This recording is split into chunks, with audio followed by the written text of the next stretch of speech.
How you doing tonight, Chloe? I'm doing good. How are you, Troy? I'm doing excellent. So I know in your lifetime you've had a ton of hard wrestling matches. You've done very Oh, well, yes. but I'm almost willing to bet that every night about 8 o'clock, you have the toughest match of your life with that little Spitfire of yours, Jovi. What's it Oh, like? What's it like being mom and having to wrestle nightly with your daughter? so obviously it has been a huge change. She's now, in her terrible twos. People that say that that's not real, it's definitely real.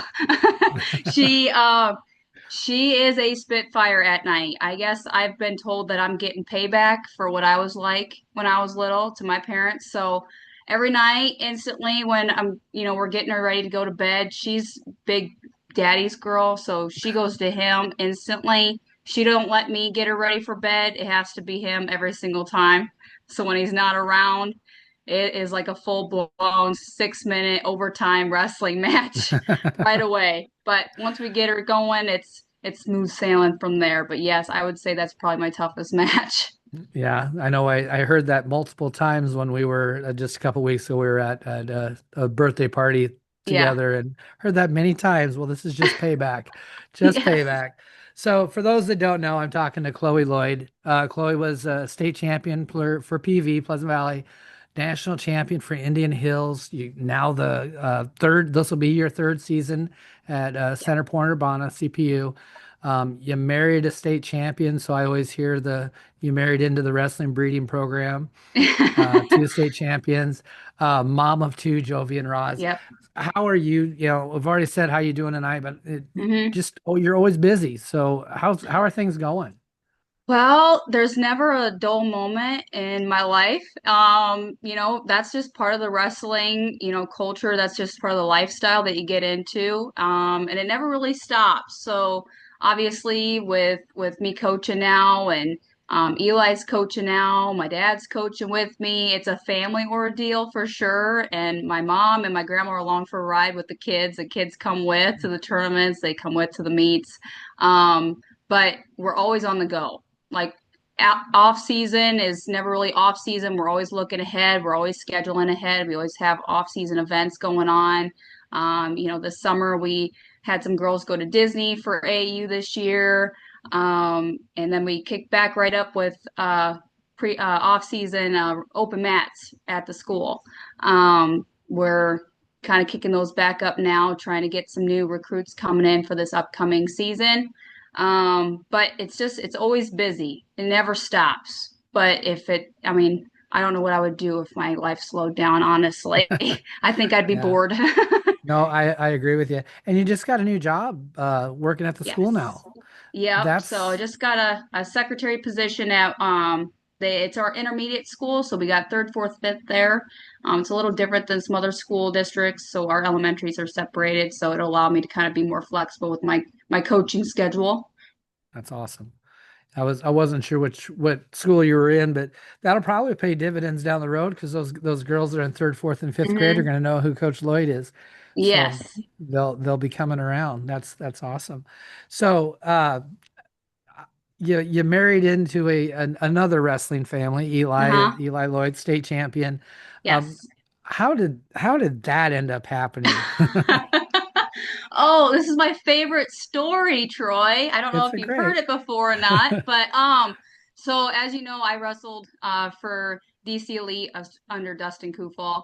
And Eli had also wrestled for DC Elite under Dustin Kufal. So for as I guess for quite a few years we had crossed paths without ever actually knowing each other. Until Oh, it was my junior year. We had crossed paths back probably in December of our junior season for a practice one night. I believe it was probably at West Liberty. They were holding practices there for DC Elite, and Jason happened to be there. So it was the first time I'd ever met Jason. My dad was there. We had first time ever actually meeting them.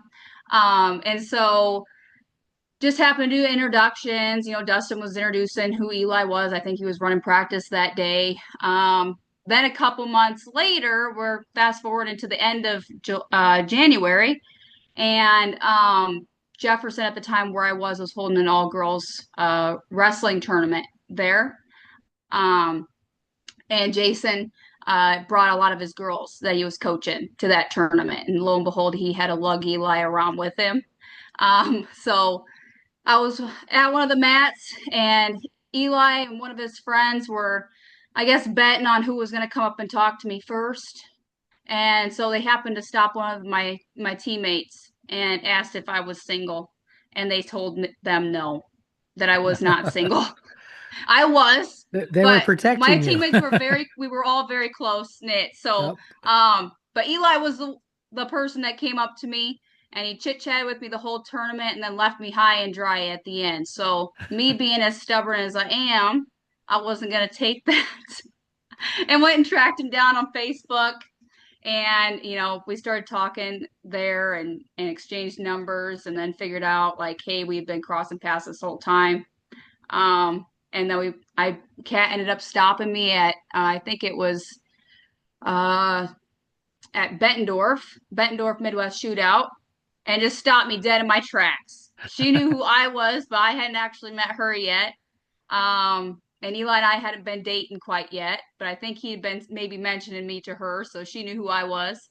And then by the end of January, we were dating and we ended up at the state tournament. And so got to support him there at the year that he won state his junior year. And it's kind of just been a wild ride for sure. And it's never a dull moment being in the Loyd family that I've learned. So Yeah, yeah, I would agree with you there. It's kind of they're a fun group. They're kind of yes, they they are. are a fun group to be around. But Yes, they are. um, everything's worked out great. You went to college together, all this. Yep. But the two really cool things that have come out of this, Jovi and Roz, what's Yes. what's what's and they're opposites from what I can tell.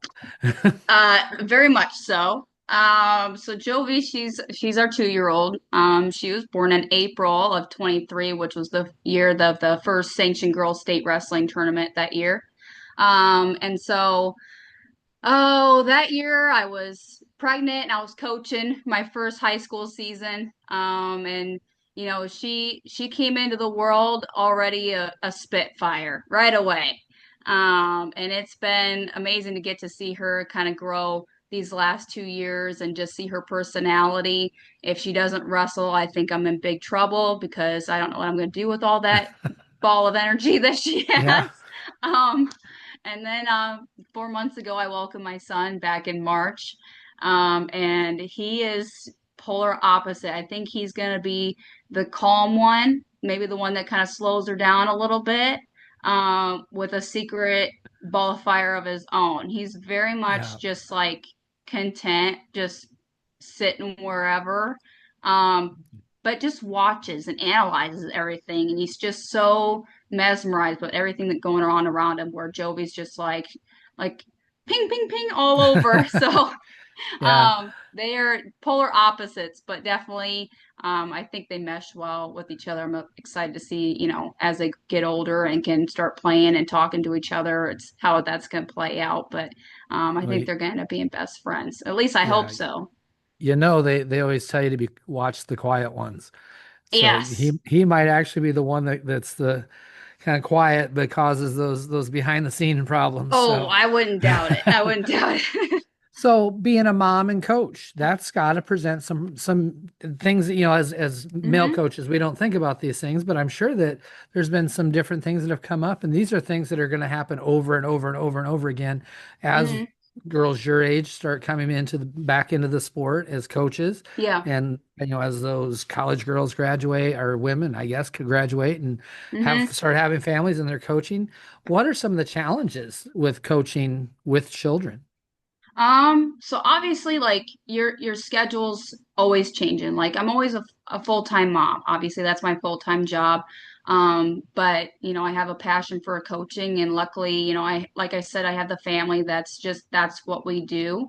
So I've been lucky that we have a lot of support and a lot of help when it comes to, watching the kids, especially during the high school season. I mean, we are gone at practice every single day. I'm at work every single day, and then we might be going to a tournament on a Tuesday, on a Thursday, or heading to a tournament on a Saturday. So definitely just I've been lucky to have support, but when it comes to, you know, the seasons, I always have to try to make sure that I do balance time to be around my kids and that, I'm actively in their lives, even though it's the busiest time of the season. So I always, and this everybody's different and it does get stressful. Your kids get sick, maybe they don't get to go to school or daycare that day. Um, but, I always just find that communication, Center Point, for instance, is a really small community. I'm really close knit with a lot of my girls' families, and they're always eager to jump in and help anytime. So I always communicate, what's going on with them. I think that, being open with that kind of stuff, because obviously they know I have kids, they know I have littles, they understand themselves, their families themselves, just reaching out and asking for help. Especially, my kids come around to tournaments and it's not always my mom watching them. It could be, my athlete's mom, it could be my athlete's sister, and they're always eager to step in and help. So I think when, people come out and they're like, oh, how do you do it? Um, I ask for help, and that's hard sometimes to just kind of get out there and do that. But I think, as people start having families, that's just got to be something that they are going to be having to willing to be able to do. But it goes a long way. It does, really. And they truly enjoy it. And I enjoy it. And we get to laugh with each other. My kids get to grow up with pretty much tons of aunts and uncles and cousins and extra siblings. So it's definitely a stressful but joyous process. Yeah, and I would say you're setting an example for the girls that you're coaching. You're Hmm. you're showing them, family obviously does come first with you. I mean, they're there. They're there with you. So, that's it's kind of a neat thing to see that happening in the Yeah. the whole close-knit part of the girls wrestling. Um, Preview. What's the team looking like this next year? How are things Yes. going? So last year we grew to 14. The previous season we had six. And so that was a pretty big growth for us. Um, Out of our 14, we had five that were in a really condensed weight between like 145 and 140. So even though I had extra girls, we were all stuck in the same weight Yeah. classes. Towards the end of the season, we started kind of stretching out that lineup a little bit, as girls shifted and things like that. But coming in this season, I know we'll definitely have 14. I'm hoping that my golden ticket number is probably 18. I know for sure we'll be stretched out. I'll have a 100 pounder this year. I'll have a couple 105 pounders this year for sure. And I'm hoping that I can maybe snag a 120 pounder in there. You think that weight's like a popular weight, but it Yeah. all depends. So the last couple seasons I've had a lot of the upper weights, like 130 up, and I've had no lower weights. This year it's flip-flopping and it's going, I have all the lower weights and not very many upper weights. So, but I think we should hypothetically have just maybe one or two spots open this year. So I'm definitely looking forward to that change to be able to kind of compete in those duels a little bit more competitively this upcoming season. Um, this year a little bit different. Womack has finally decided to kind of start honing down on the conference duels for this season. So it's actually like mandatory this year. The last couple of years, they didn't know how it was going to play out, with certain teams not having very big dual teams. So we have those set up for this year. Um, so that's a bit of a change. And we are just jam packed. We're trying to make it to a couple different tournaments across the state to see a couple different girls. In the last couple of seasons, we've just kind of been really repetitive, with the same kind of competition. We see the same type of girls throughout the season. So I know that was something that was big that my girls wanted to do, was get across the state a little bit. So we're gonna have a couple of those. And we got our first ever varsity and JV tournament coming up. Last year in January, the first weekend of January, we held our JV, all JV tournament. It went really, really well. And we had a lot of great feedback. So this year we're actually going to add a varsity portion to it. And so far we've had good feedback from teams that have entered already. But it was something that was, that my girls really, really wanted. They wanted to be able to showcase to their community, their skill and their team. So, and that varsity portion will kind of allow some of our more experienced girls to be able to participate in that too, which was important to them. So definitely looking forward to that, this upcoming season. But it's action packed from the start to the finish right away. So, no dull moments this upcoming season. Yeah, and that's nice that you're going to have conference duels. Hopefully the teams start filling out and you have some good Yeah. matchups and everything. That changes schedules a lot. It helps Yes. out. It's not as much travel. It's not as No. much missing school, things like that. Those are things I'm Hmm. kind of hoping that we get to over in my conference also in the next few Yep. years. Just it's a ways off for us, I have a feeling.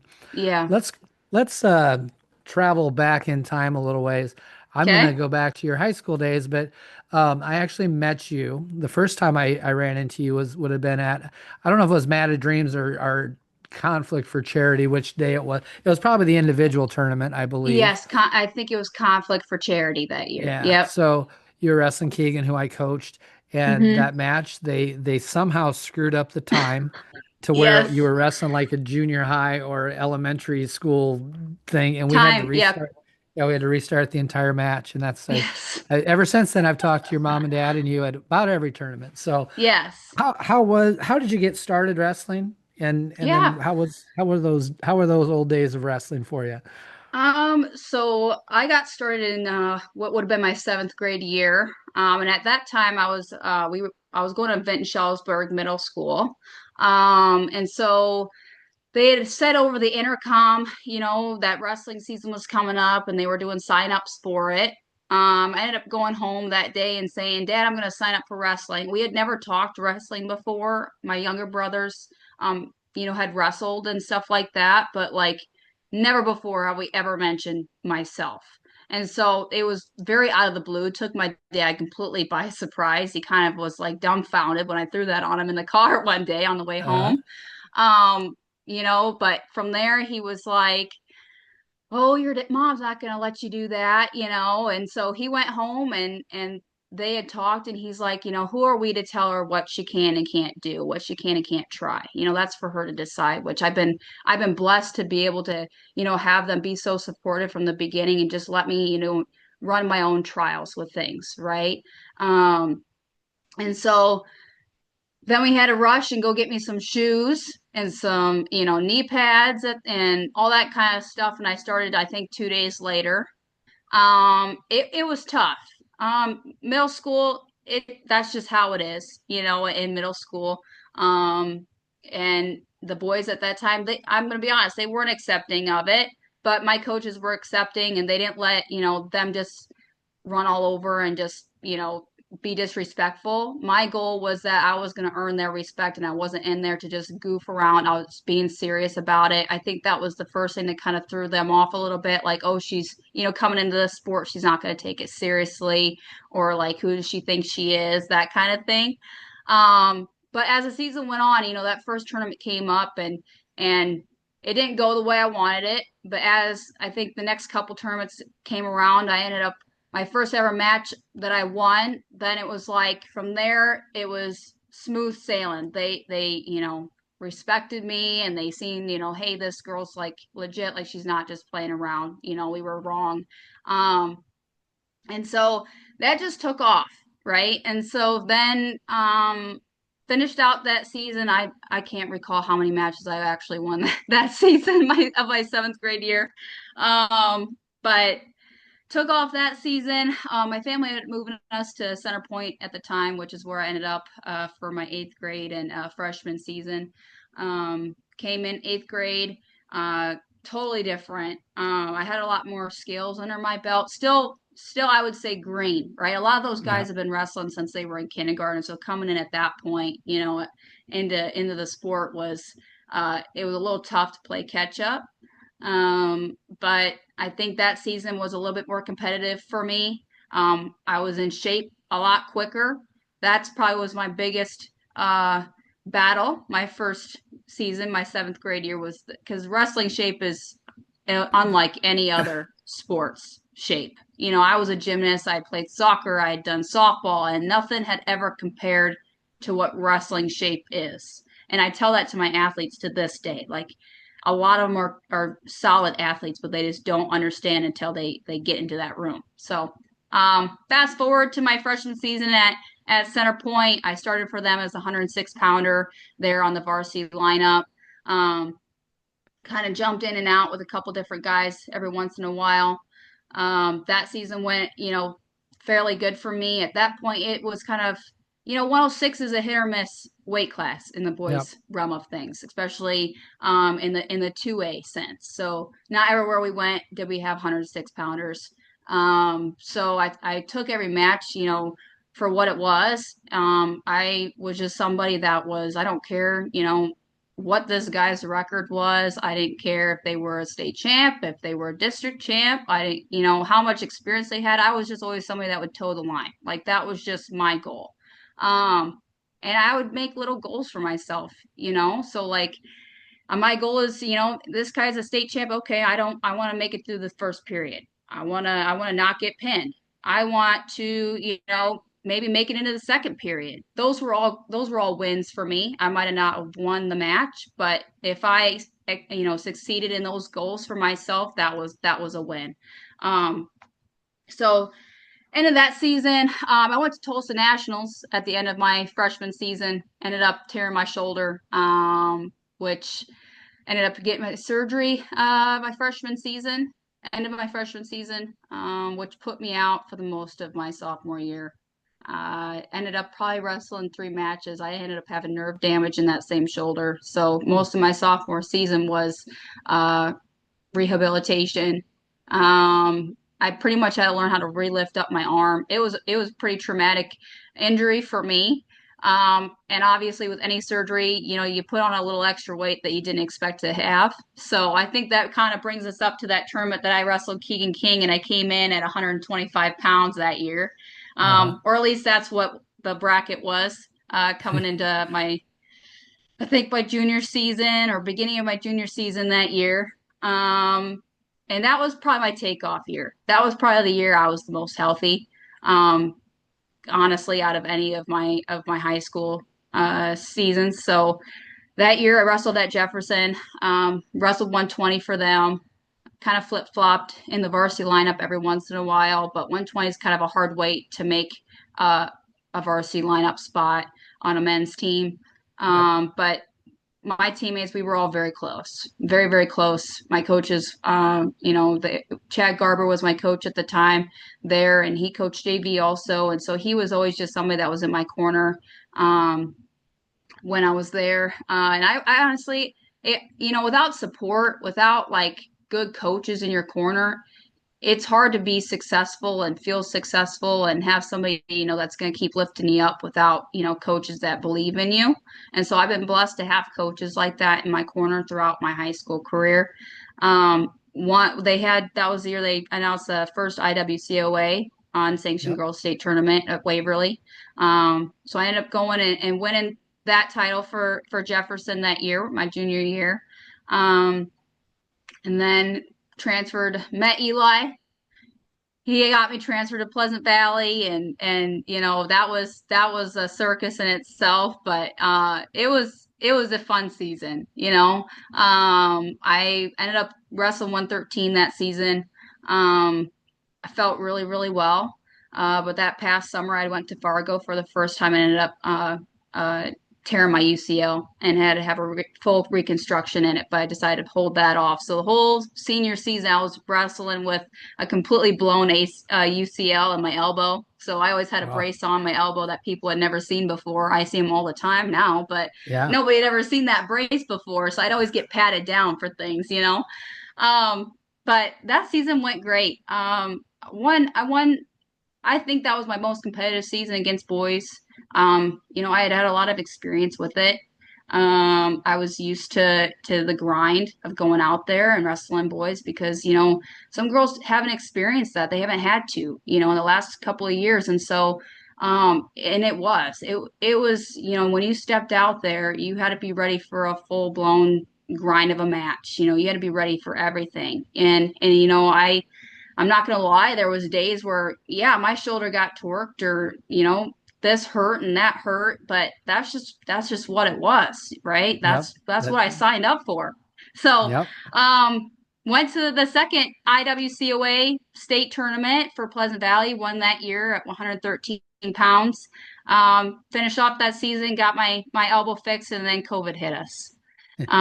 So I'm always think that I've been blessed to be able to actually finish out that season. I know that some states hadn't even gotten to finish their high school wrestling season. So for me, that's a blessing in itself. That I was able to kind of accomplish what I set out to accomplish to finish my cap off my high school career. Nice. There was something you said in there that I want to kind of go back to on coaching. You said you kind of redefine success, especially that Mhm. freshman year. Is it something that you use a lot now with girls coming in? Yes. Yes, I do. So that's something that I've always and that's something that my dad kind of taught me. When I started, I took it really, really hard. I was just somebody that just held that stuff to my heart, when I didn't feel like I was doing good enough, or maybe I was mad because I wasn't getting understanding a certain move, right, in the wrestling room. And I just took that to heart, but didn't actually break it down like, hey, maybe I got faster this day. Maybe I actually kept my head up and my chest up, and when I shot in on somebody's leg, where previously I didn't do that. So even in practice, like I make those little goals for myself. I feel like today, girls come in, or just any athletes really, I talk about like unrealistic goals right away. Like maybe it's your first year and you're like, I want to be a state champ. That's great goal. But to get there, we have to have the small steps, right? So, I had a couple new girls that had never wrestled this year. I had a couple seniors that had never wrestled this year that came out for this last season. And to them, I just told them, you know what? Like, go out there. If you lose your first match, that's fine, but go into your second match and be like, what can I do different? This match, I want to actually get that takedown, right? This match, I want to not get turned over. This match, I want to make it to that second period. So I think that's what's kind of kept a steady head, and from that, my girls that don't have that, like quite as hard of that mental crash, right? I talk about those Yep. mental blocks a lot, those mental crashes. I can read my girls really, really well, and we have heart to heart talks, like truthfully heart to heart talks. And I tell them like when you hurt, I hurt, right? When you cry, I'm crying. When you're excited, I'm excited, right? And I break those down for them. I'm like, I know you're mad. I know you wanted that match, but here's what we didn't do. Here's our goals that we can make in our next match or our next tournament or our next duel. Here's what we can do going forward by the end of the season. What's our end of the season goal? We talk about like beginning of the season, mid season, end season goals too. And I this year I'm gonna have they're going to be written down, and it's going to be an expectation. We're going to go over them, and they're going to have certain goals for themselves coming into a tournament, certain goals coming into a duel. And we talk about, I'll break them down to them. If somebody writes something down that, I think is a great goal, but maybe not where we're at right now, Yep. right? We talk about how we can get there, and then what other goals can we make to kind of keep us on track towards that end piece, right? So I think that that's something that I would say, if other coaches aren't doing that right now, aren't talking about it right now, or maybe, are having troubles keeping their girls from having that mental crash. They do really well at the beginning of the season, then they're just burnt out. That would be something that just I think keeps a level head throughout the season. It is a long season and it's a lot of matches. I mean, these girls are getting 50 plus matches a season. So I mean, it's very easy to get burnout really fast. But I think if coaches are looking for other ways to kind of keep their kids steady throughout the season, that's just something that I found that has been, really successful in my career, and has kept my own kids, successful and steady throughout the season. So, yeah. Yeah, no, I think that's great. And especially I the reason I like seeing you say things like this and you talk about having the heart to hearts and you went through it. Oh, yeah. You can be someone they see themselves in. You're Mm. it's pretty hard for them to see themselves in me, some big old fat guy with a beard. So I mean that's I can't wait for the transition as more and more female coaches come back into the fold Yeah. and coaches that have been there and absolutely nothing wrong with that Hmm. mom coach. I'd love to have a couple, Yeah. but I can't wait to have the ones that have been through it Hmm. that really can. That's where I think the sport really grows. I think Oh that's. yeah. I mean, we're obviously our numbers are growing now, but I think the more coaching we get back and those Hmm. things, I think huge things are going to happen. Yeah.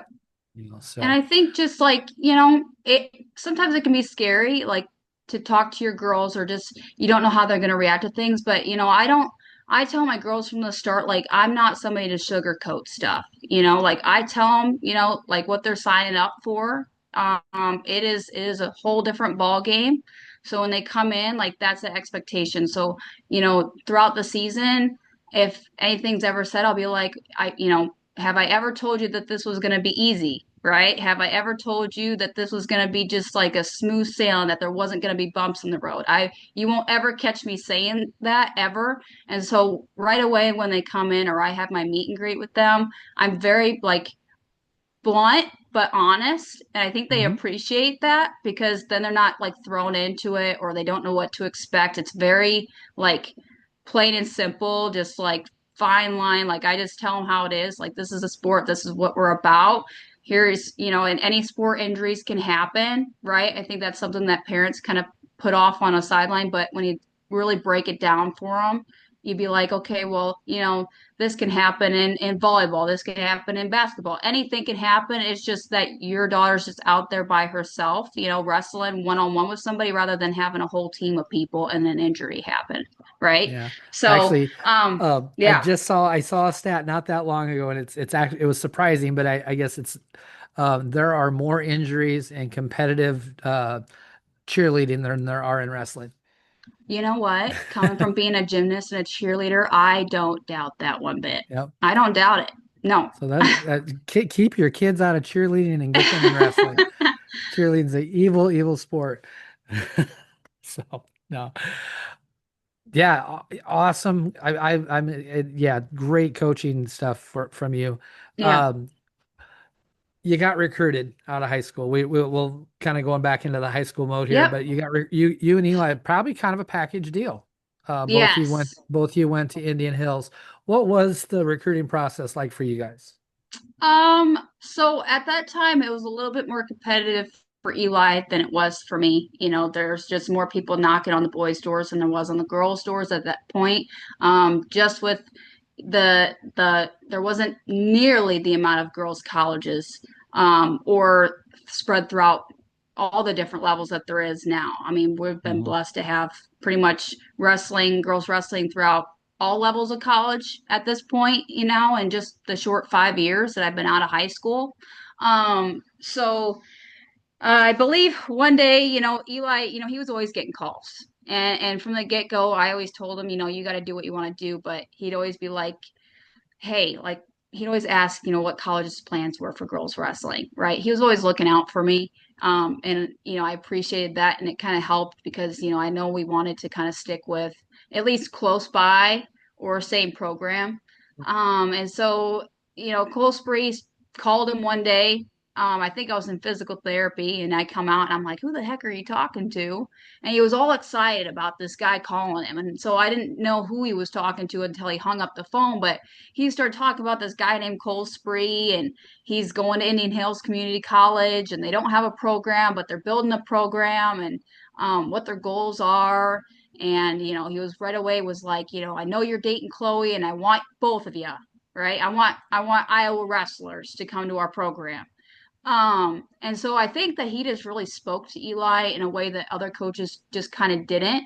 Um, Really gave him that kind of like spark, right? Like somebody that was like not didn't give him like that feeling of, well, I'm not really interested in girls wrestling, right? Or I have no Yep. interest, or our college has no interest in it. I think that's something that he could just read on people when they talk to him, right? So we set up a tour.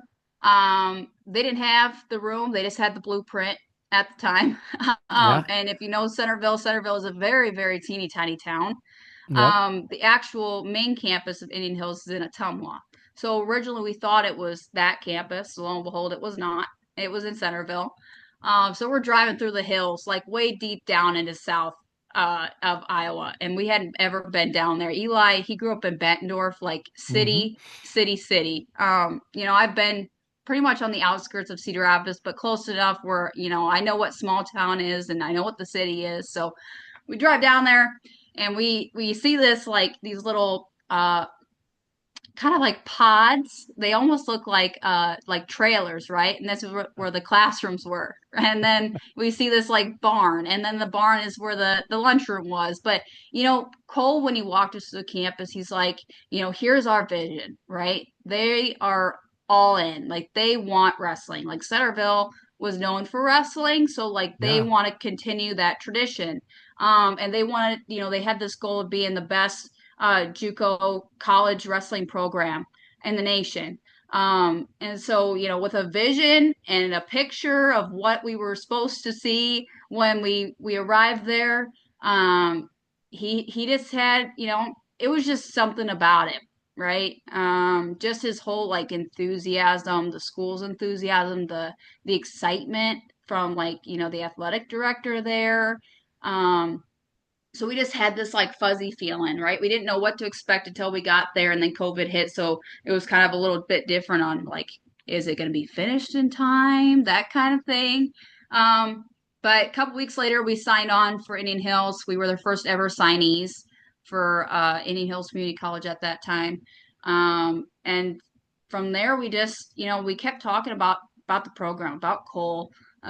He's a one of a kind. He's built something special down there.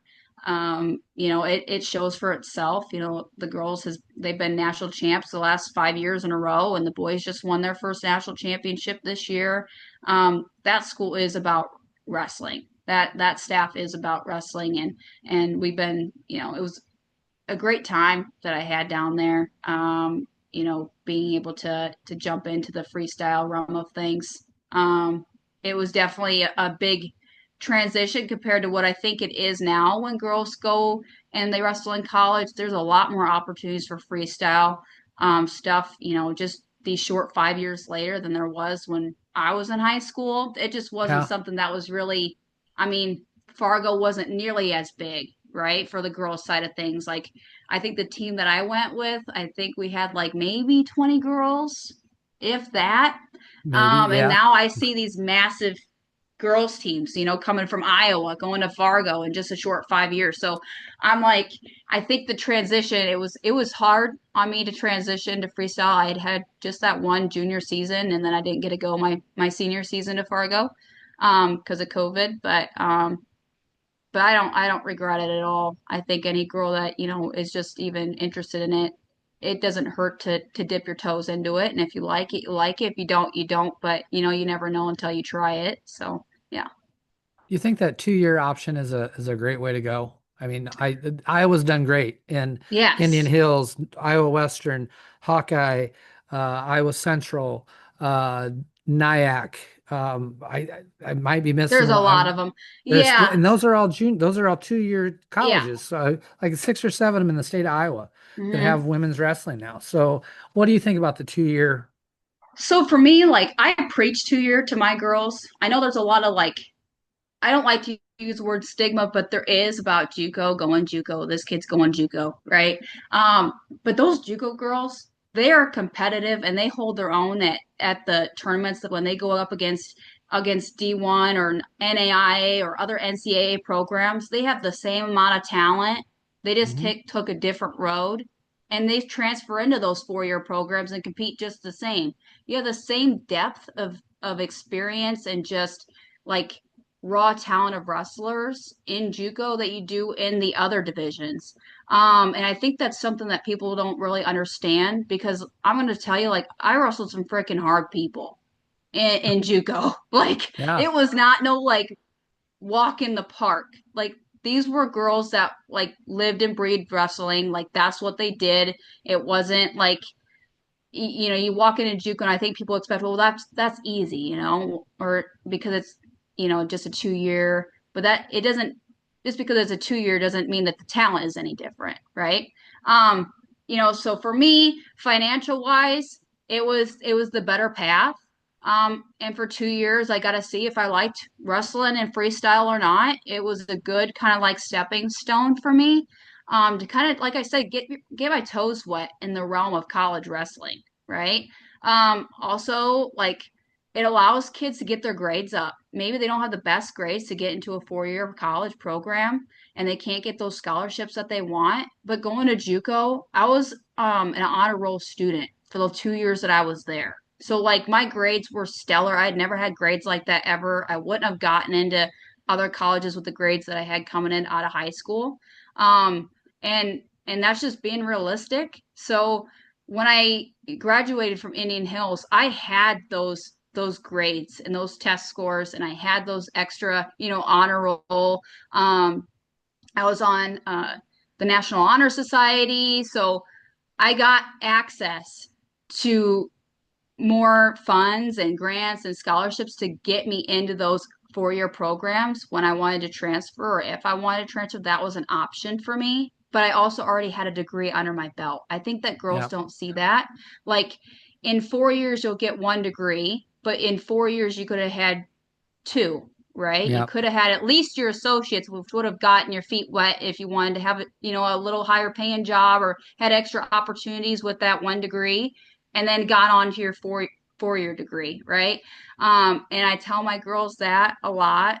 And so for me, like I think I personally like I preach that stuff to my girls and I tell it to any girl that ever asks me, like absolutely 100%. I would 100% recommend JUCO girls wrestling. And they have a legitimate hard bracket tournament in Council Bluffs. I mean, those brackets are huge. Yeah. And it gets, I mean, it goes along with the boys tournament there, but I mean, they take it very seriously. I think what they have one of the best national tournaments I've seen personally. The way that JUCO just like really highlights wrestling, and they've done a really good job with that tournament and getting the spotlight on those girls. It's an experience. And I tell people like if you don't know about JUCO, go search the internet. You can find all the answers, all the videos, look up the programs. There's a list of all the programs that are across the nation. Like there's a lot of programs if you actually go looking for them. Yeah. And reality is, statistically, over half of the girls that go to college and wrestle, Hmm. half of them are done within 2 years. Whether that is Hmm. a 2 year Yeah. program, whether they're injured, whether they've decided wrestling is not for them. So sometimes when you're looking at, do I want to have zero debt, or do I want to have Yes. $20,000 of debt in 2 years? You might Hmm. have to look at those things. You got to be conscious of those things, because starting Yes. off with 30, not that those colleges aren't a good option too. I don't want to ever Hmm. say that they're not, but there's a difference between starting your family off with $30,000 in debt Yep. and no debt, so Yes. Yep. yeah. You mentioned Fargo. I think Yes. if I remember right, let's get into some AAU stuff. I believe you Okay. went down to Florida as a high schooler also, did you not? Or I was I? did. I You did. did. So, that was the first year that I had met Eli and Jason. I don't know how I ended up missing the previous year. I guess I wasn't in the know enough, but because Jason had taken a team prior to that, I think it would have been my sophomore Yep. season, which would probably explain a lot. But yeah, so my junior year, I went down. I think Grandview was one of the teams and coaches that went down that year. That Um, could possibly be, yeah, and because I think, Waldorf, I think at the yep. time. Um, so went down there. That was a roller coaster of an experience. And it was fun. It was fun and it was busy and it was crazy. But like the competition that you see down there, like I said, I don't think it gets enough hype for what it is. I don't think that like, and I preach AAU a lot because I think the competition is just as deep as a lot of these USA tournaments that people talk about all the time. Like you can go to an AAU tournament and get the same deep competition, I think, and people just don't see that. And so when I went to Florida, like those girls, they were hard girls. Like they were solid girls and they had good records. Like they were no walk in the park. Like these teams that go down there, they stack those teams, Yeah. right? Oh And yeah. so, I didn't come out of there with no scratches or bruises. Like I'm pretty sure that's the tournament I actually ended up blowing my elbow completely through. Uh, and Yeah. so, but so I it was something that I talk about a lot because it was something that I think every girl should be able to experience just what it's like. I honestly wish that I would have been able to have that opportunity my senior year, and I would have had more opportunities in high school to go and do those kinds of things, but I didn't have those opportunities. And so I always tell my girls, like, don't take things what you have right now for granted, right? Like, I grew up in a time where just a short time ago we didn't have, with lack of better words, like absolutely nothing. We didn't have crap. We had to Yeah. travel out of state just to get like an 8-man round robin with girls. Oh There yeah. was no girls tournaments really in Iowa that you could get maybe two girls in one bracket. It was all sparse. Like, so what we have now is something special. And I just tell the girls, like, the opportunities that you are given right now, and families, like I tell them, the opportunities that you see, like a short time ago, was not existent. Like, your girls are growing up in a time where they will never have to experience not ever having girls wrestling ever. Yeah. And how many And times did you so, hit a tournament? How many times did you hit a tournament that the weight class was 113 through 135? yeah, You Madison know? weight brackets, that Yeah, sucked. That'll be because there something happened to that be I don't see four very girls often that anymore. yeah, Exactly. I'm pretty sure I was in a bracket one time. It was like, it went all the way down from like 112 to like 127. That yeah. sucked. Yeah. Well, um, it's and those it was things, not fun. And that was just for five girls in one bracket, right? Five yep. girls. You think about that. That's crazy. Hmm. And those were at national, national competitions, USA tournaments, AU tournaments. So like, what you see today, these 16-man brackets, these massive brackets at like Tulsa Nationals for the little girls, that is insane. It Yeah. is insane to see the amount of numbers and the competition that these girls are having right now. When we talk about AAU and the opportunity to wrestle at Wells Fargo when you were Yes. there, still talked about one of the craziest matches I think that anybody has ever witnessed at the whether boys match, girls match at an AAU Yes. state tournament, you and Tatum Parks match. Oh, I yes. don't even remember who won the match. I just remember hair and blood everywhere.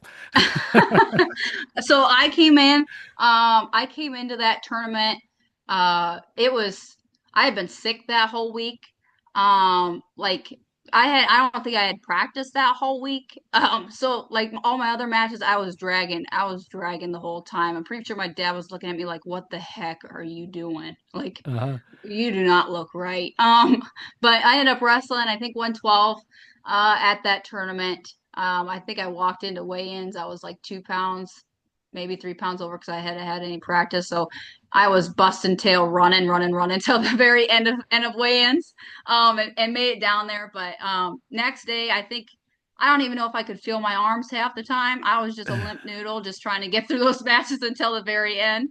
Um, but that match at that time, the Assumption girls were cheering against me, and he had, all of Jason coached, Assumption at that time, and Yep. then, obviously I'm dating his son, so Eli's yelling at, for me, and they're yelling at Eli back, and our match is going crazy. But that's something that, I tell my girls right now, and I think my dad tells the girls right now, like, I don't expect, every athlete's different. I don't expect that out of my girls. Not everybody's going to be like that. Um, but that's just something that, like, you can't, I think you can't train that. You're born with that. That type of like grit, I mean, Tatum had her nose literally smashed to smithereens. And I mean, I Yeah. always give her props for taping it back up and continuing to go out there. Yeah, if I Um, remember right, they put plugs on both sides and wrapped her head with the Coban. yes, Yeah, yes. just to continue. It was Yes, nuts. and I mean, that's not an expectation, but that's just solid grit. Like, that's just not something that you can teach. That's just somebody that something has to, that has to click within them. That's just that mental toughness for them. But like I said, like, that would never be an expectation for anybody. I wouldn't have, cared if she would have stopped the match and been like, holy buckets, like my nose is like smashed, right? Yep. So like that whole match, I think, you know, we had competed against each other for a long time. We were always in the same type of weight class. And that match, I think everything kind of just came to that toe. And we laid it all out there. for what it was. I always just kind of look back to that match as that was just something that I really just I gave everything I possibly had. I think she gave everything she possibly had. Depending on regardless of what the outcome was at the very end, it was like shaky both ways. But it was a win-win. You know, for me. I don't think in any of our matches that I had ever wrestled quite as like I just think like as strategic going into it. Like I wanted to put everything I had out there. I felt like Yeah. utter crap, but I wanted to compete at my best, right? In front of, there was, I think Jason had 400 girls at that state tournament that year. And I wanted to showcase that. I wanted to put that out there. So it was wild. There was a lot of hair that was gone. I think I don't know, I might have fixed my hair like twice during Yeah, the, no, during the it's breaks, but it's just wrestling is just something that you can't. And I tell my girls this too. We train all these moves, right? But you can't ever determine how those are going to play out in a match. Nothing's ever going to look picture perfect. A yep, match is not picture perfect. So like I tell them not to get too upset about if something doesn't, if you don't perform it right, or if you're in the middle of live goals that, oh, I didn't take this shot correctly. That match was sloppy, messy, drag out dog fight from the very first start of the whistle to the end. Like I don't think I ever actually shot a clean, like crisp shot that whole thing, but it was just whatever you can get to, right? So yeah. I was tired and sore after But that. I think I really think that match for the time, and I Yes. think that I think that helped get a lot of people to say, "Oh wait, this is real," you Yeah. know? Yep. I think, we were at that we shared that space with the boys, right? Yep, With the AU tournament that was going on there. And so I think that match we had a lot more than just the girls spectators watching. I think everybody as a whole was watching that match.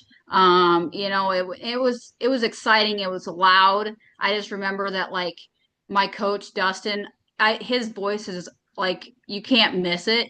So I hear his voice all the time sometimes in my matches when I was yep, in college. Like I would just distinctively hear him say something, even though he wasn't there, because I was just so used to him, like yelling something at me. Right? I was just so used to that repetition. I'm pretty sure he ended up losing his voice after that match that day, and Eli, I don't think he could speak the next day. But it was just, I think, it was posted. That match was posted on I Wrestle, and it got a lot of traction. yep, And I think it got a lot of legitimacy and eyes on the women's wrestling world. When a lot of people hadn't maybe even looked our direction at that point, because I mean, we were just a small speck in a big boys' world at that point, just a few short years ago. So yeah. You've had the opportunity to go down to Florida and coach. You and Eli coached one yes, year.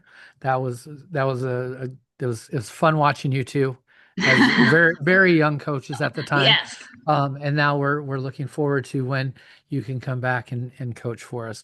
Um, hopefully very soon. But what was your experience like coaching? I know you coached an alternate team, which I love coaching alternate teams. It is one of Yes. my favorite things to do in AAU wrestling. If I get that Mhm. opportunity, I always take them.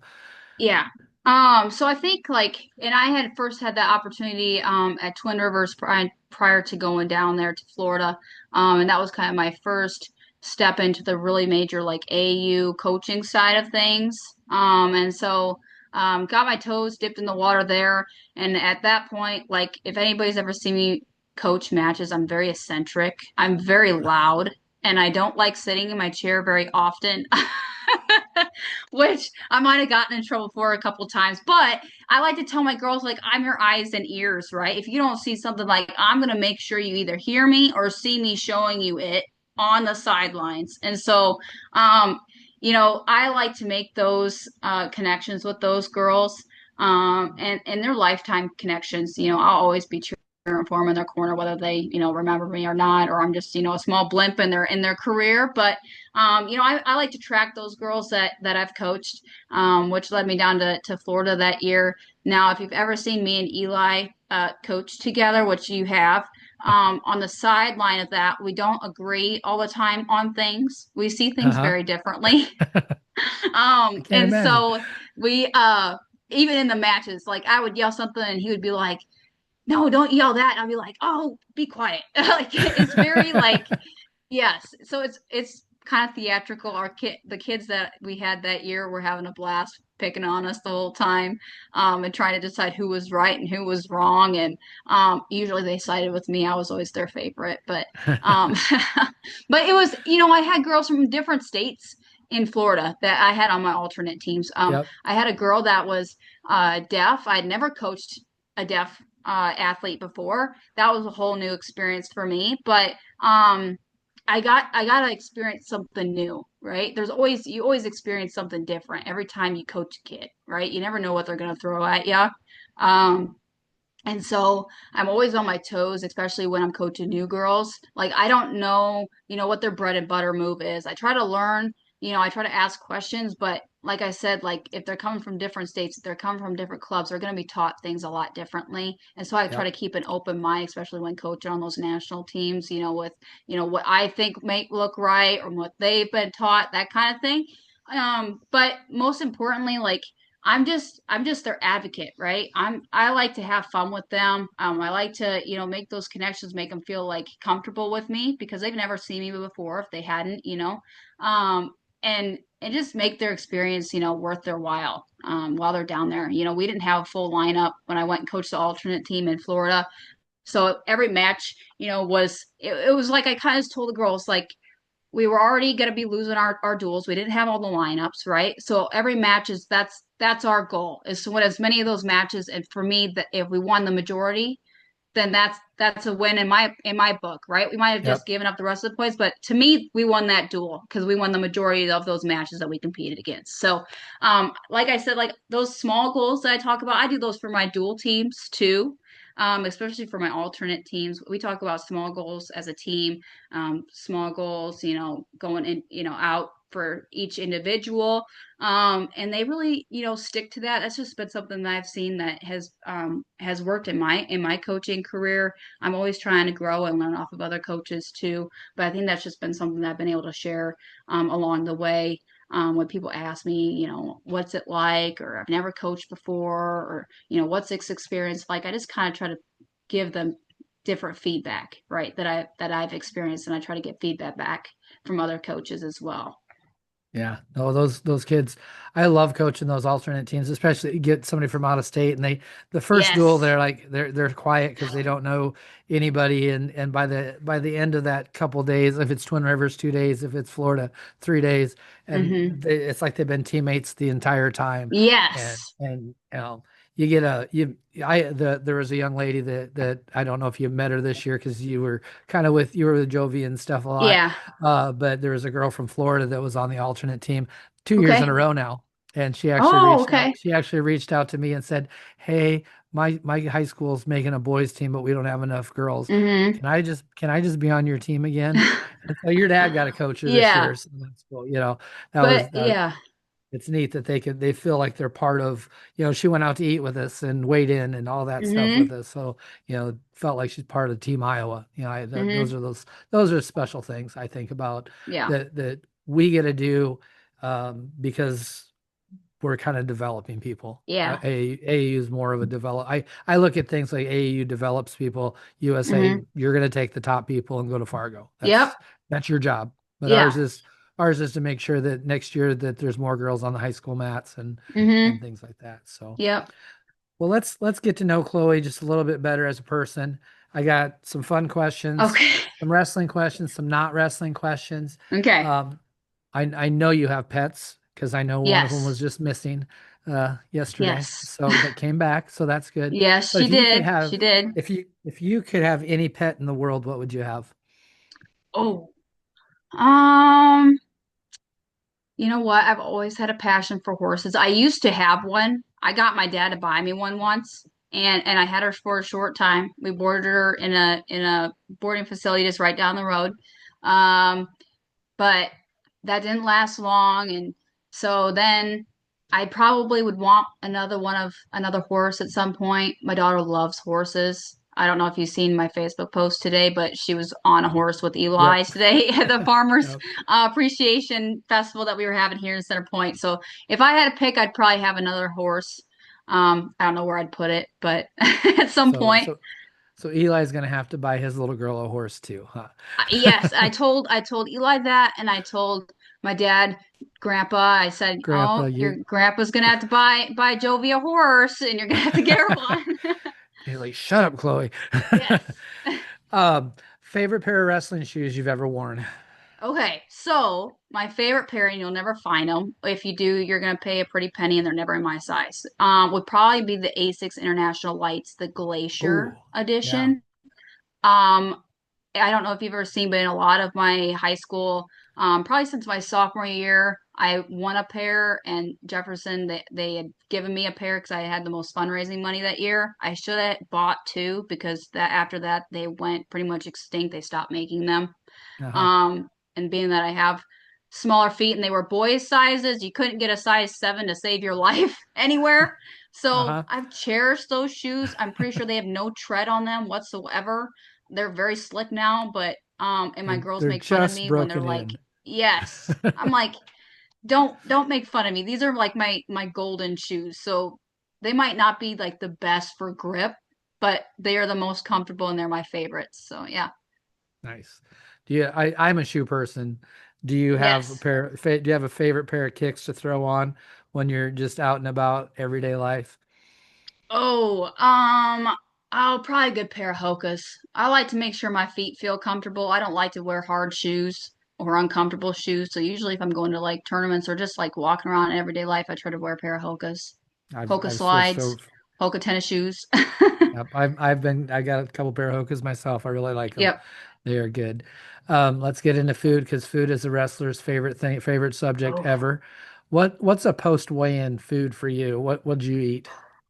Okay, so I'm gonna be a little weird, and it was something I've just never been able to kick. I was not a breakfast person ever in my entire life. So instantly, obviously, wrestling tournaments are always in the morning, and you're Yeah. supposed to like fuel yourself up, right? Well, it was always I had to get that first match out of the way, and it'd bring me to about 10 o'clock, close to 11. And that's probably when I would eat. So it was always my goal to try to make it through the first match in the morning and not gas out. Because I just like literally I couldn't eat breakfast. I hated it. So post weigh-in or post like first match in the day would probably be I'd have to have my Welch's grape juice and then probably a good bowl of like grapes or some raspberries to like light a little light load, and then that would work me into probably mm, what else? Probably a good peanut butter and jelly, and then I'd be good to go. And then I could eat Yeah. anything else. But yeah, I like to keep it simple. You can't go wrong with the PB&J. No. And do you do Uncrustables now? Does Jovi have Yes, I freeze Uncrustables? them. I eat a frozen Uncrustable. I don't know if anybody else does that, but I that's do. what my family's done. So like I'll always be down for a frozen Uncrustable rather than a Yeah, soft one. that's pretty. That's yeah. I'm a frozen Uncrustable guy Hmm. myself. So, do you have a guilty pleasure food? Mine, I will tell you, is ice cream. I could eat ice cream. That's a food group to me, and it's an essential food group. So, Okay. what's a guilty pleasure food? Ooh, probably. I mean, I really, really like ice cream, but I'm gonna be honest, this last like year that I was pregnant with Roz, that was something I literally couldn't choke down. It sucked. I couldn't eat sweets. I hated them. It was the weirdest thing because Jovi, I love sweets. So it's been like a roller coaster, but probably during season, I'd go for a good smoothie or like Ooh, a good like anything cold. I never wanted anything hot if I was cutting weight or like weighing in or anything like that. So it'd have to be a cold food. So probably yeah, a good smoothie or ice cream cone shake, any of that stuff. Preferably coffee. That might sound weird, but that's my favorite like that's my favorite ice cream flavor is coffee. that's no, that's not a bad ice cream. Yeah. Um, you've got to do some traveling. I've seen, you and Eli have got to go some places. You've been down to Florida a few times. Hmm. Is there some, food that you're like, God, I didn't know I'd like that, but I really like it. Is there? Most recently sushi. I can hammer down a good California roll with some like eel sauce and some spicy mayo. That's probably something that if in high school if you would have asked me about to eat that, I would say heck no, and you'll never catch me eating that. So that's something that I've recently, probably in the last 2 years, kind of clung to. I would be down for a good California roll pretty much any day of the week. Now that I know that, next time we're somewhere with Jason, we're going for sushi. Because Okay. Jason and I, we found some places, and we always find a place that has good sushi. Yeah, I have a favorite place here in Cedar Rapids, and I've tried every place that I've went. Every time I go out of state and I try sushi, I try to see if it's comparable, and I haven't found anybody that's going to beat me yet. But if you're ever in the area, I need to take you there to try Okay, it. I can do that. There's also Okay. a place, and I can't remember the name of it. It's in Coraville, in that kind of that village area where Mm, state tournaments at. And I've been grabbing on Thursday after, after the yeah, evening, I've been grabbing rolls there. So I can't remember. yes. I It's haven't tried that near. one yet. It's just a block or two away from the arena, and Mm-hmm. it's a really good place. So you might have to Ooh, maybe at state tournament okay. we'll go down and get some sushi. We'll Yes. convince some people to go. Yeah. Is there some food that you absolutely will not eat? Okay, so Kat, if she ever watches this, she's gonna laugh at this because she's trying to get me to eat anything green. I am not a big vegetable person, and so she'd always criticize me, especially when I was going to Pleasant Valley my senior year, and Eli was always a big veggie guy. He could hammer down a bowl of broccoli, and I would just gag the whole time. So you will not ever catch me eating broccoli or green beans of any sort or peas. That would be like an absolute deal breaker. They've tried hiding that stuff from me in other foods, and I catch them every time. They don't believe me. And then I'm like, what is this? It drives Cat nuts. But yeah, that's probably be something that I just won't eat ever. I think she's mentioned that before to me. I now that you say that, I normally ask people like TV shows and stuff they're binging, but Hmm. I know that with kids in your that age group, you Hmm. probably get to watch some of the same shows I do because I have grandkids also. So, what Yes. is your favorite show to watch with Jovi and Ross? Oh, I mean, I don't really get a choice anymore. I'm on repeat of anything dinosaurs lately. Joby is really into dinosaurs, so I'm pretty sure it's like a Pink Fong dinosaur musical show that's been on repeat, or different variations of the same show that's been on repeat the last couple of probably the last year. Oh, Um, wow. yeah, so she's been really stuck on that. Now, if I had a choice, I would much rather watch like um I don't know, like I wish that like Go Diego Go was still on with because that was something that I watched when I was a kid. It was way more interesting than like watching this dinosaur sing on repeat every single time I turn the TV on. But she We've had been no stuck interest on in that. Bluey. Yeah. Oh, I love Bluey. really? We She watch a she lot won't of watch Bluey. Bluey. Oh, Really? I had to get her finally off of Coco Melon because that was driving me nuts. Have you, But she loves it. She calls every for once in a JJ all the while, time. we have to watch Miss Rachel, and I can't handle that one. Oh, she's The never really been into that. That's too slow you're paced for her. you're She's lucky. like, you're talking too slow for me. Yeah, you are lucky there. I should have probably gone to this question before that, but you've got to do some traveling throughout your life. Yeah. But is there a spot that you really want to go? Is there a vacation spot you're like, I that's on my bucket list? Ooh, probably like not wrestling related, like just a Not true just vacation a spot. true Okay, because vacation. anytime these days it's always for something wrestling Yes, related. Um, I understand. Ooh, probably I want to go on a Europe tour. Like I want to go and just do like a 2 week or some type of tour around Europe. That's my goal. And then like I'd like to probably hit like like Scotland and go to like Italy and that kind of thing. So not like one place, but like one area that I want to kind of want to hit. Yeah. Hit the Europe. Yeah. Go backpack in Europe, you and Eli. Yeah, backpacking, I don't know, buses, trains. I hear train transportation is way easier there, so Yeah. I'm sure it's super convenient to kind of travel from place to place over there compared to here. I know you told me earlier, and probably not on this podcast, but you didn't necessarily have to listen to music before Hmm. wrestling. But what are some of the songs? What are some of the music that you like to listen Oh, to? I'm a big country person. I'll listen to country music all the time. I was never a big rap person. So like whenever Eli and I were in the car, like listening to music or sitting next to each other, and his playlist would start popping up on my phone, it would drive me nuts because I'm like, get this stuff off of here. He was always a rap guy, and I'm like, if I can't understand it, I don't want to listen to it. So I would always be like, probably listen to some country music, and not that doesn't work for everybody, but it was more about just kind of zoning out the extra noise in the background rather than kind of like getting me zoned in for my match. And most of the time I was zoned in and probably didn't hear the music, so it was just kind of playing headphones at that point. Yep. But that's just something I probably listen to the most compared to anything else.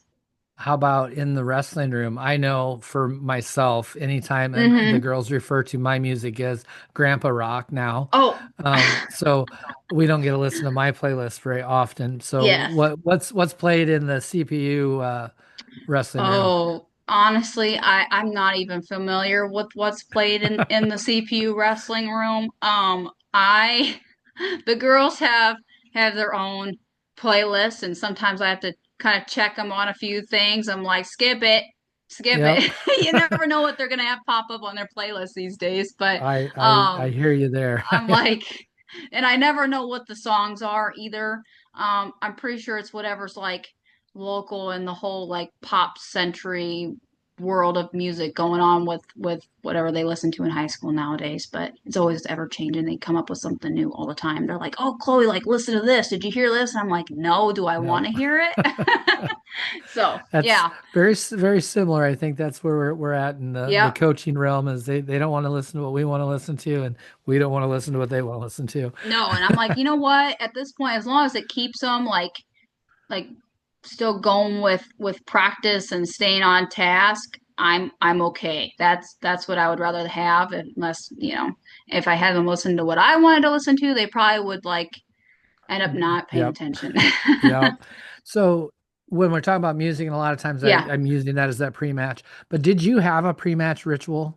Is there something that you kind of did every time? Um, no, and I probably like people have asked me this before, and my dad would always like kind of get on me about it because he'd be like, "You should be out there kind of warming up or pacing or doing this and doing that." And I was just kind of just somebody that might just like I'd probably walk up there, probably just maybe just keep my body moving, but I never really had anything in particular. I know I'd always, kind of kind of look to my dad before I go out there, or we would, fist bump or slap hands, that kind of thing. Or with my coaches, I do the same thing there too. And so that was kind of, I guess, in a way, my pre-match ritual. But I know I'd always, come to the circle, grab my band, and kind of turn around, and then kind of just shake it off a little bit before I go into the middle. Um, but yeah, I was just never one that was like really into like pacing or jumping or slapping. These days I see that a lot now, and I'm like, Yep. I don't really get the point, but you I, just I never know what people's rituals are anymore. So I know. I think they see Felicity doing it sometimes, I see. because she does a jump and slap, so Yeah. they take one of the two. I've noticed that. Um, you said earlier, Hmm. your coach, Kufal, right? Yes. Somebody that you still hear in your head. Yes. What are some of those phrases that you're like are that you hear from him? Oh, oh gosh. Usually it's because I wasn't doing something right. So it'd probably be like something that always rings in my ears, like "Get your head up off the mat." And that'd be yelling in my head all the time. So it was something that even like in freestyle, right? I mean, you're laying flat there on the mat. It'd be something I always was like, I would just distinctively hear him in the back of my ear. Obviously, he wasn't there, but like it would just be that marker for me to like remind Uh-huh. myself to get my head up off the mat and don't have my nose kissing the mat, I guess. Yep. Yeah. Um, so uh, just you know, that's just one that really sticks out to me, like really, really distinctly. I think just.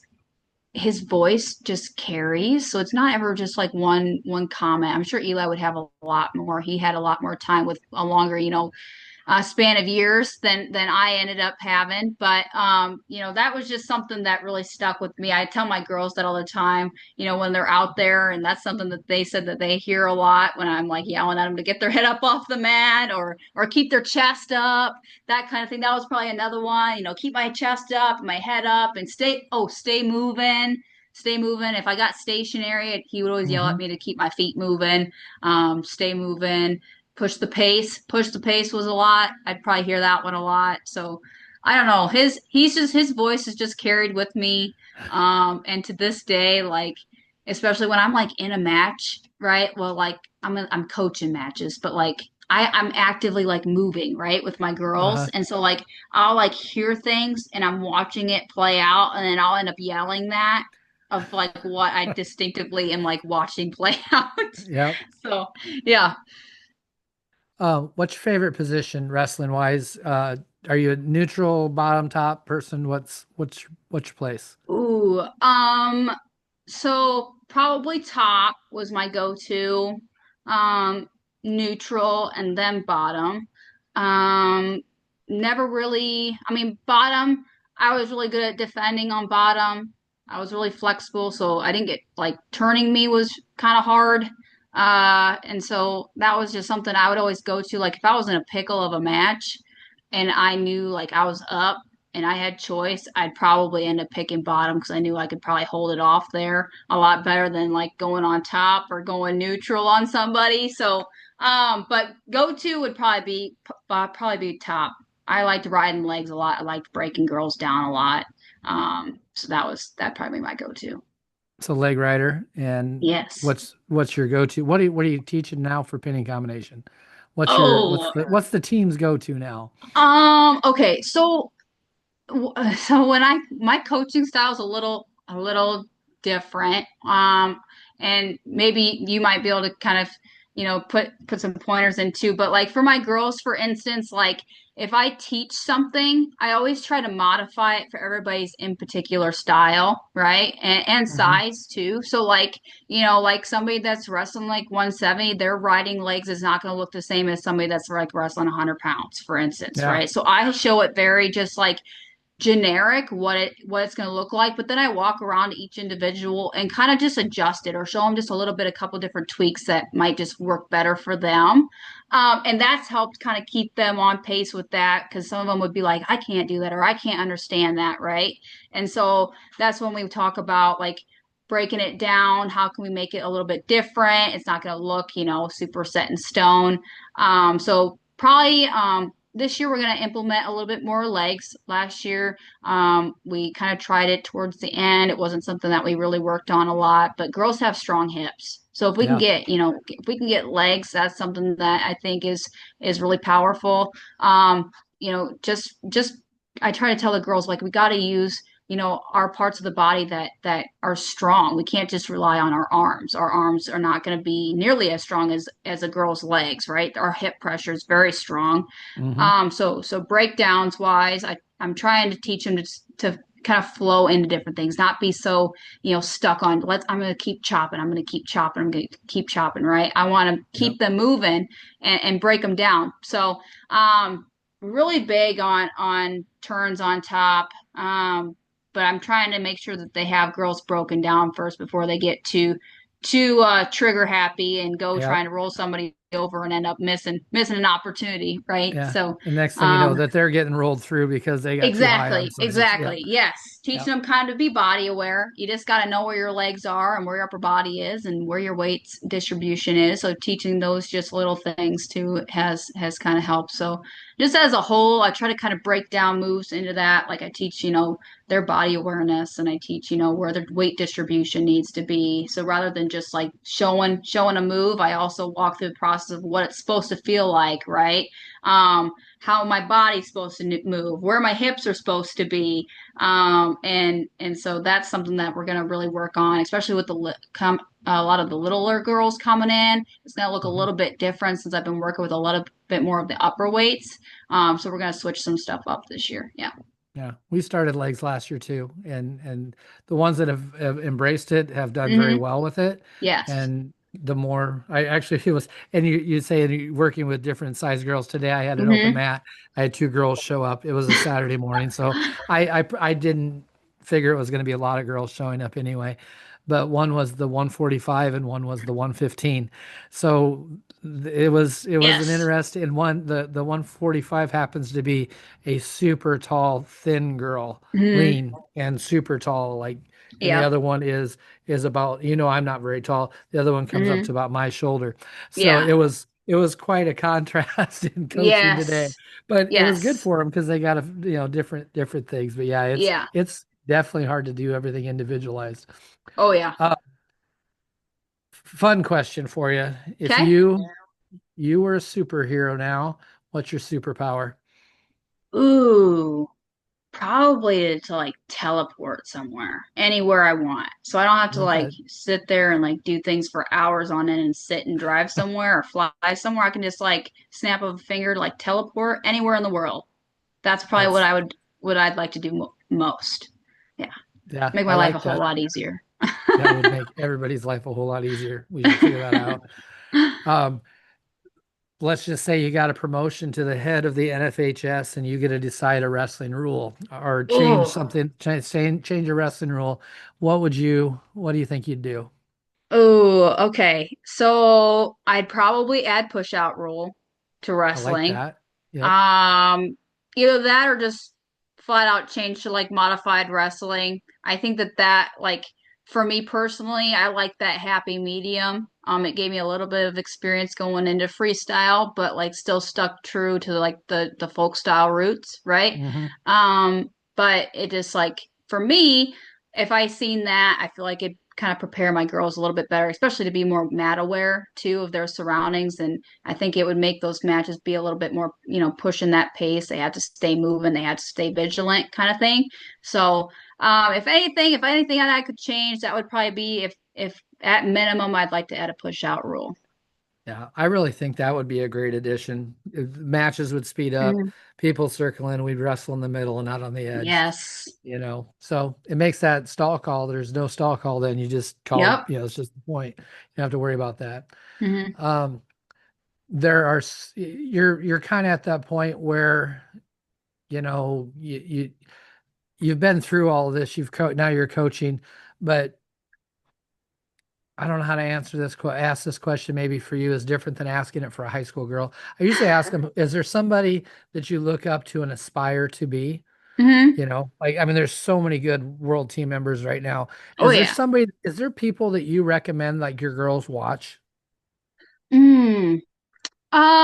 So like grit wise, one that always just like sticks out to me would probably be like obviously Helen Maroulis. Like to Hmm. me, I don't think like she's always somebody that's name's always up there, but I don't think she gets nearly as much as the hype that she deserves.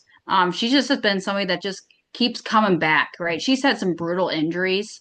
She's Yes. been in the game a long time, and she just always finds a way back to just kind of keep pushing that pace, keep pushing the pace with the girls, changing with the years as wrestling grows and as wrestling changes and new girls come into the sport. I feel like she's a really good adapter to things. I don't feel like she's been somebody that like is too stagnant. I feel like she's always open to change and changing in her style. And it's worked for her. She's been staying competitive, right? So for me, that's somebody that I tell my girls to go and watch. It's really fun to see like, a lot of the new girls coming up in college, but just like I tell them to go watch her just because she's just been around for so long, Yep. right? There's so much video on her and you can see the progression of like, you know, couple years back where she was compared to like where she is now, that kind of thing. There's just that trail there to kind of watch. And I think that's kind of fun to kind of be able to get a glimpse of into somebody else's like career and watch that growth in somebody.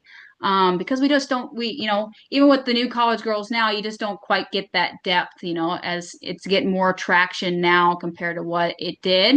And Helen's been on the world team and Olympic teams for quite a while now. So she's just been always somebody that really kind of sticks to my mind. Yeah. No, I love watching Helen wrestle. finish this sentence for me since you're Hmm. starting school again. Well, Yes. you're Oh, there. yes. You're not having to go, but this is a fill in the blank. Wrestling has taught me to blank. Oh, take it for what it is and keep on moving. Basically, like anything in a match, I'd always be, if I got hurt, I took it for what it was, and I had to make that choice to either keep on moving or give up. And I was not somebody that liked to give up very easily. So, that's just been something that I've kind of lived by with the sport. All right. I think I've gotten through all of my outline. My last thing always is a final thoughts, profound statements from Chloe Lloyd. Oh boy. Okay.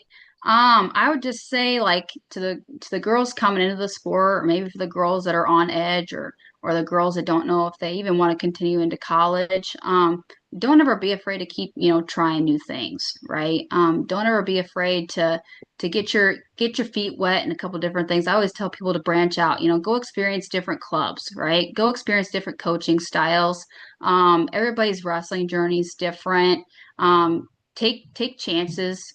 Um, don't give up on opportunities because those opportunities are not, you're getting to live in a time where those are always available to you, and don't take those for granted because there was a time when that wasn't available and it wasn't very long ago.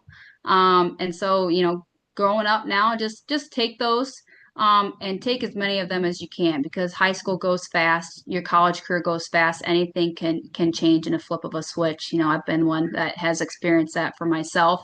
And so just live in the moment, keep on moving, but just keep pushing the pace and just don't be afraid to try new things. Awesome. Well, thank you very much for joining us tonight. I Yeah, thank appreciate you for it. having me. And now we're gonna have sushi next time I run into you, so that's awesome. Yes, yes, we're going to have Does to do he that. does Eli eat sushi?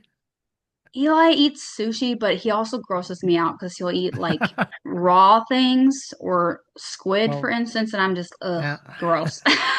Well, maybe you shouldn't go with I don't Jason and I like because eating sushi with him at the table. we put some stuff away. I will tell you that. So, but Okay. it'll be all right. I will All see you right. soon. We'll All talk to right. you later. Thank you, Troy. Yep. Yep. Bye Bye bye. bye.